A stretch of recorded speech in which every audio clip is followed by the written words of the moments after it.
হরে কৃষ্ণ। সকল ভক্ত ভক্তিমতী মায়েরা, আশা করি আপনারা প্রত্যেকেই খুব ভালো আছেন।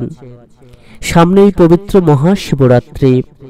এই মহাশিবরাত্রির দিন বিশেষ কোন কর্মগুলো করতে হবে, কিভাবে এই মহাশিবরাত্রি ব্রত পালন করবেন, কোন দিন পড়েছে এই মহাশিবরাত্রি ব্রত এবং সম্পূর্ণ নিয়মাবলী, পূর্ণ সময়সূচি, এই সমস্ত কিছুই চলুন আমরা প্রত্যেকেই আগে জেনে নিই।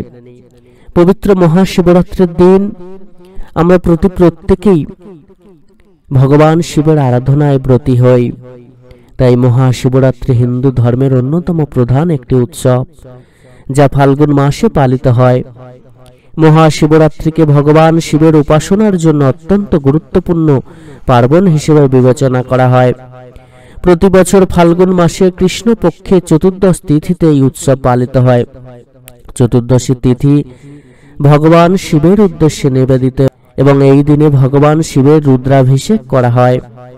তাই যারা মহাশিবরাত্রির দিনে ভগবান শিবের পুজো করেন, ভগবান ভোলানাথ তাদের বিশেষ আশীর্বাদ করেন। এই দিনে মহিলারা জীবনে সুখ সমৃদ্ধি এবং পরিবারের মঙ্গলের জন্য নির্জলা উপবাস পালন করে থাকেন, যা পরের দিন সূর্যোদয়ের পর ভাঙা হয়। বিশ্বাস করা হয় যে মহাশিবরাত্রিতে ভোলানাথ এবং দেবী পার্বতীর পুজো করলে ভক্তের কষ্ট দূর হয় এবং তার ভাগ্য বৃদ্ধি পায়। এবার মহাশিবরাত্রি ব্রত কবে পালিত হবে চলুন আমরা জেনে নিই।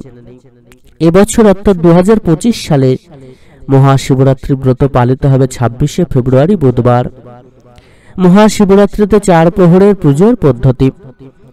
পঞ্চাঙ্গ অনুসারে ফাল্গুন মাসের কৃষ্ণপক্ষের চতুর্দশী তিথি 26শে ফেব্রুয়ারি সকাল 11টা 8 মিনিটে শুরু হবে এবং এই তিথি 27শে ফেব্রুয়ারি সকাল 8টা 54 মিনিটে শেষ হবে।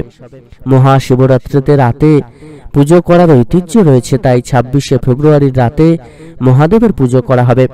27শে ফেব্রুয়ারি নিশীথকালের সময় হবে রাত 12টা 9 মিনিট থেকে 12টা 59 মিনিট পর্যন্ত। প্রথম প্রহরের পুজোর সময় 26শে ফেব্রুয়ারি সন্ধ্যা 6টা 19 মিনিট থেকে রাত 9টা 26 মিনিট পর্যন্ত।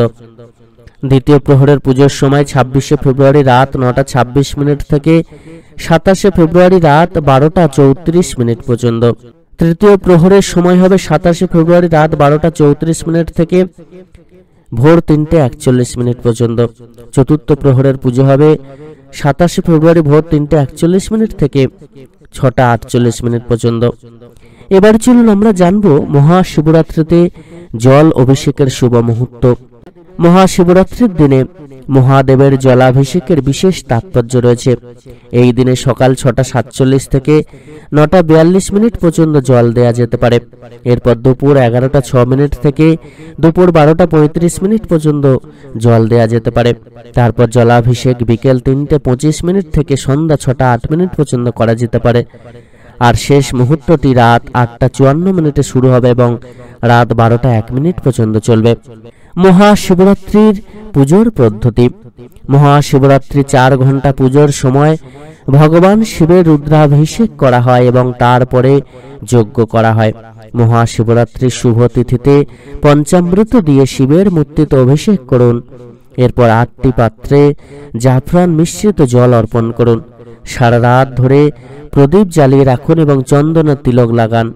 ভগবান শিবকে বেলপত্র, ভাং, ধুতরা, আখের রস, তুলসী, জায়ফল, পদ্মের বীজ, ফল, মিষ্টি পান, সুগন্ধি এবং দক্ষিণা অর্পণ করুন। শেষে জাফরান মিশ্রিত পায়েস পরিবেশন করুন এবং প্রসাদ বিতরণ করুন। এই পবিত্র দিনে আপনারা একটি মহামন্ত্র কিন্তু জপ করবেন। এই মহামন্ত্রটি হলো ওং নমো ভগবতে রুদ্রায়, ওং নমঃ শিবায় রুদ্রায় শান্তায় ভবানীপতায় নমো নমঃ। এই মহামন্ত্রগুলো আপনারা কিন্তু জপ করবেন এবং শিব পুরাণ পাঠ করবেন। মহাশিবরাত্রির রাতে জাগ্রত থাকারও বিশেষ তাৎপর্য রয়েছে। মহাশিবরাত্রিতে এই বিশেষ প্রতিকারগুলো অতি অবশ্যই আপনারা কিন্তু পালন করবেন।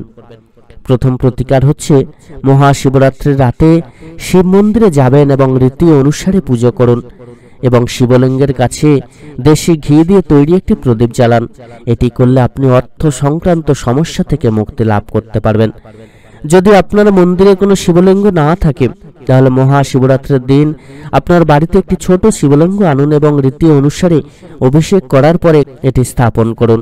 এতে করে ঘর থেকে দারিদ্র দুর্দশা দূর হয়। এছাড়া শাস্ত্রে আছে, মহাশিবরাত্রিতে ভগবান শিবের সঙ্গে হনুমান চল্লিশা পাঠ করলে উভয়ের বিশেষ আশীর্বাদ লাভ করা সম্ভব হয়। সকল ভক্ত ভক্তিমতী মায়েরা প্রত্যেকে মহাশিবরাত্রির দিন এই বিশেষ জিনিসগুলো অতি অবশ্যই মেনে চলবেন এবং পবিত্র মহাশিবরাত্রির ব্রত আপনারা অতি অবশ্যই পালন করুন এই বিশেষ নিয়ম মেনে।